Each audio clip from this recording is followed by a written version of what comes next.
حضرات محترم، ہمارے معاشرے میں ایک گناہ بڑا عمومی ہوتا ہے،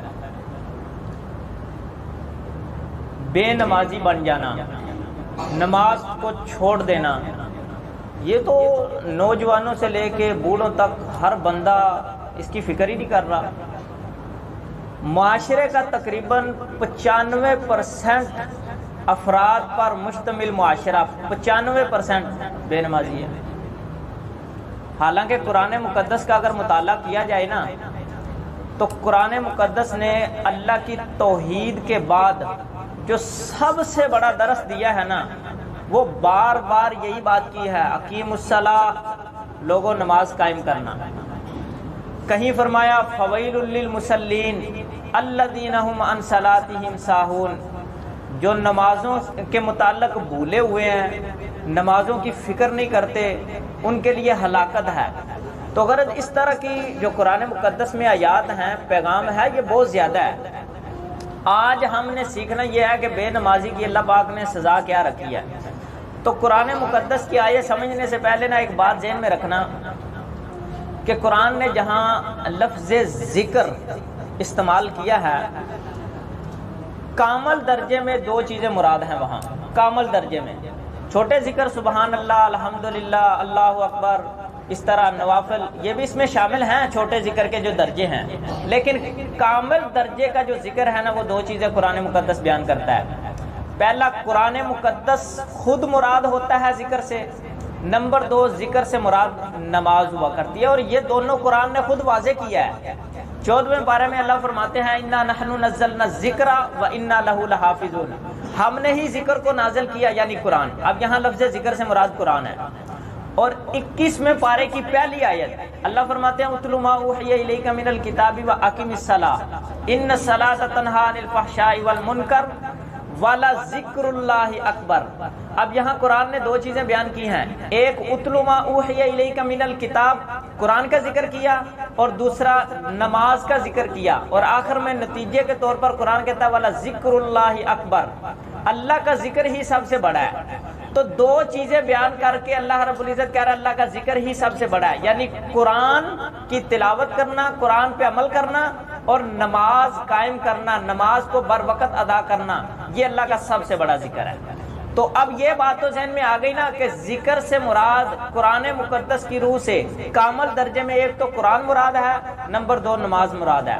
اب یہاں اس آیت پہ غور کرنا، اللہ فرماتے ہیں من اعرض عن ذکری، جو کوئی بھی میرے ذکر سے اعراض کرتا ہے، یعنی قرآن سے اور نماز سے، تو پہلی سزا اس کی جو دنیا میں ہوگی ان لہ معیشۃ ضنکا، اس کی دنیا کی زندگی تنگ ہو جائے گی۔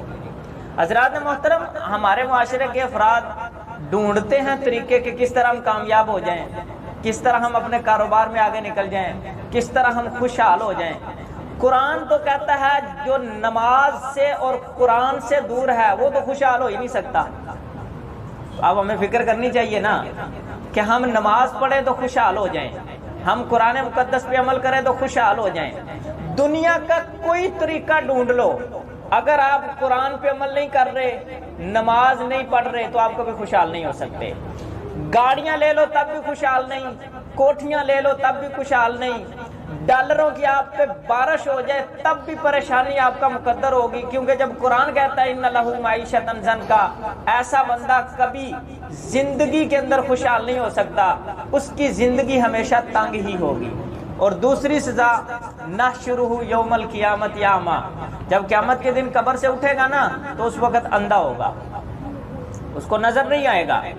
پھر وہ اللہ کے ساتھ مکالمہ کرے گا لما حشرتنی اعمی، یا اللہ میں دنیا میں تو دیکھتا تھا، آج مجھے اندھا کر کے کیوں اٹھایا؟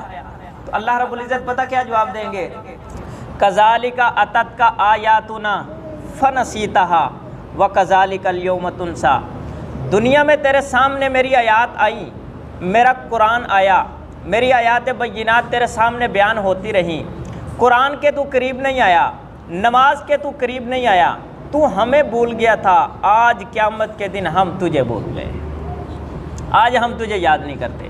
تو اس آیت میں قرآن نے دو سزائیں بیان کی ہیں، ایک دنیا میں، دوسری آخرت میں۔ اب قرآن مقدس کی دوسری آیت پہ غور کرنا جو بے نمازی کی سزا کے طور پر اللہ رب العزت نے قرآن میں خود بیان کیا ہے۔ سورۃ مریم آیت نمبر 59 اللہ پاک فرماتے ہیں فَخَلَفَ مِن بَعْدِهِمْ خَلْفٌ أَضَاعُوا الصَّلَاةَ وَاتَّبَعُوا الشَّهَوَاتِ فَسَوْفَ يَلْقَوْنَ غَيًّا۔ انبیاء کا ذکر کرنے کے بعد اللہ فرماتے ہیں ان کے بعد کچھ ایسے لوگ آئیں گے أَضَاعُوا الصَّلَاةَ جنہوں نے نماز ہی ضائع کر دی، تو کیا سزا ملے گی ان کو؟ سَوْفَ يَلْقَوْنَ غَيًّا، قریب ہے کہ وہ غیہ وادی میں ڈال دیے جائیں۔ غیہ وادی جہنم کے اندر ایک وادی ہے۔ حضرت عبداللہ ابن مسعود رضی اللہ تعالیٰ عنہ فرماتے ہیں، تفسیر ابن کثیر کے اندر یہ بات موجود ہے اسی آیت کے تحت۔ عبداللہ ابن مسعود فرماتے ہیں واد فی جہنم بعید القاری خبیث الطعمی، کہ یہ جہنم کی ایک ایسی گہرائی کے اندر وادی ہے جس کا کھانا انتہائی خبیث قسم کا کھانا ہے۔ اور امام اعمش رحمہ اللہ فرماتے ہیں کہ یہ جہنم کی وہ وادی ہے جس کے اندر کئی ہن ودمن، کھانے کے اندر انسان کو وہاں پیپ ملے گی اور خون ملے گا۔ یہ جہنم کی وہ وادی ہے۔ تو حضرات محترم، بے نمازی کی یہ بھی سزا ہے کہ جہنم کی اس وادی کے اندر جائے گا جس وادی کے اندر جہنمیوں کا خون اور پیپ اس کو پینی پڑے گی۔ نماز تو ایک ایسا رکن ہے، نبی صلی اللہ تعالی علیہ وسلم نے فرمایا کہ کفر، شرک اور ایمان کے درمیان جو ایک حد فاصل ہے، جو مشرک اور مومن کے درمیان فرق کرنے والی چیز ہے، منافق اور مومن کے درمیان فرق کرنے والی چیز ہے، کفر اور ایمان کے درمیان جو فرق کرنے والی چیز ہے وہ ہے نماز۔ اس کے کوئی قریب ہی نہیں آتا۔ ہر انسان کامیابی کے پیچھے دوڑتا ہے، فلاح پانے کی کوشش کرتا ہے، خوشحال ہونے کی کوشش کرتا ہے، لیکن قرآن جو خوشحالی کے نسخے بیان کرتا ہے اس پہ کوئی عمل ہی نہیں کرتا۔ تو ہم بھی دعا کریں گے اللہ رب العزت ہمارے معاشرے کے نوجوانوں کو نمازی بنا دے۔